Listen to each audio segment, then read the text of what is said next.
53 வருஷமா அதே கதறல்கள். கூத்தாடி கூட்டம், நடிகர் கட்சி, நடிகர் கூட்டம். மர்மயோகின்ற ஒரு படத்துல அவருடைய கேரக்டர் பேர் கரிகாலன். அதுல ஒரு சூப்பர் டயலாக் ஒன்று சொல்லியிருப்பார்.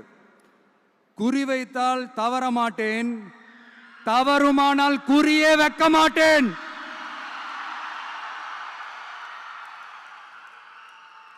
இதெல்லாம் யாருக்கு சொல்றோம், எதுக்கு சொல்றோம்னு புரிய வேண்டியவங்களுக்கு புரிஞ்சா நல்லா இருக்கும். ஏண்டா இந்த விஜய தொட்டோம்?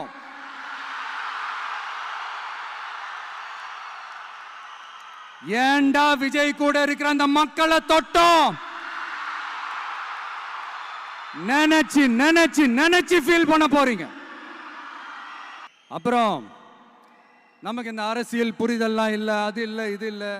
அப்புறம் நான் கேட்குறேன், மக்கள் எல்லாரும் உங்களுக்கு தற்குறிகளா? அதே மக்களோட ஓட்டு வாங்க போற நாம தற்குறிகள்னா, அப்ப இவ்வளவு நாள் அதே மக்கள் கிட்ட இருந்தானே நீங்க ஓட்டு வாங்கிட்டு இருந்தீங்க. அப்ப நீங்க அந்த மக்களுக்கு நீங்க காட்டுற மரியாதையும் நன்றியும் இதுதானா? ஒண்ணு மட்டும் சொல்றேன், எழுதி வச்சுக்கோங்க. இந்த தற்குறின்னு சொல்றீங்கல்ல, இந்த தற்குறிகள்லாம் ஒன்னா சேர்ந்துதான் வாழ்நாள் பூரா விடையை கண்டுபிடிக்காத முடியாத அளவுக்கு உங்க அரசியலே ஒரு கேள்விக்குறியாக்க போறாங்க. இவங்கெல்லாம் யாரும் இங்க தற்குறிகள்லாம் கிடையாது. இவங்க எல்லாரும் தமிழ்நாட்டு அரசியலோட ஆச்சரியக்குறி.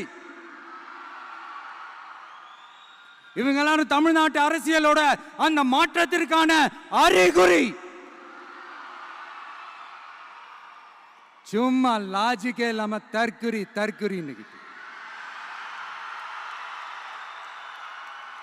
நண்பா, நண்பி,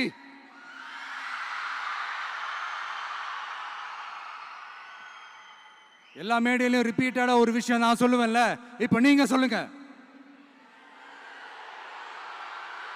ஒண்ணு, இன்னொன்னு, ரிப்பீட். ஒண்ணு, இன்னொன்னு. இந்த போட்டி எப்படி இருக்க போகுதுன்னா, மக்களோட மக்களா நிக்கிற நமக்காக மக்களே டிசைட் பண்ணி போறாங்க. My dear sir, my dear uncle,